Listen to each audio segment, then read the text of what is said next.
সবাইকে স্বাগত আমার এই নতুন রান্নার চ্যানেলে। আজ আমি বানাবো কুমড়ো ভর্তা। আর এই কুমড়ো ভর্তা আমি প্রথম গিয়ে খেয়েছিলাম আমার বোনের বাড়িতে, এবং আমার বোনই আমায় শিখিয়েছিল কী করে কুমড়ো ভর্তা বানাতে হয়। তাহলে চলো এক এক করে তোমাদের সাথে শেয়ার করি। প্রথমে কুমড়োটাকে আমি ধুয়ে ছোটো ছোটো পিস করে সর্ষের তেলে ভেজে নিয়েছি।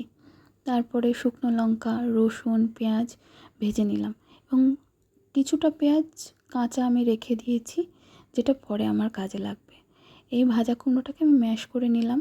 তারপরে ভাজা রসুন সঙ্গে ভাজা শুকনো লঙ্কা আর একটু নুন দিয়ে আমি এটাকেও মাখিয়ে নিচ্ছি। তারপর যে ম্যাশ করা আমার কুমড়োটা ছিল তার মধ্যে এই রসুন শুকনো লঙ্কা মাখাটা আমি দিয়ে দিলাম, এবং কাঁচা পেঁয়াজ সঙ্গে সঙ্গে কাঁচা লঙ্কা দিয়ে আমি আবার এটাকে মাখিয়ে নিচ্ছি হাত দিয়ে। প্রথমে চামচ দিয়ে কেন করেছি, কারণ কুমড়োটা খুব গরম ছিল। এখন এই ভাজা পেঁয়াজটাকে আমি দিয়ে দিচ্ছি এই কুমড়োর মধ্যে।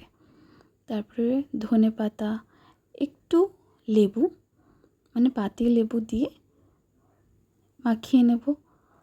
হলেই তৈরি আমাদের কুমড়ো ভর্তা। আর গরম ভাতে খেতে অসাধারণ লাগে। তোমরা জানিও সবাই আমায়।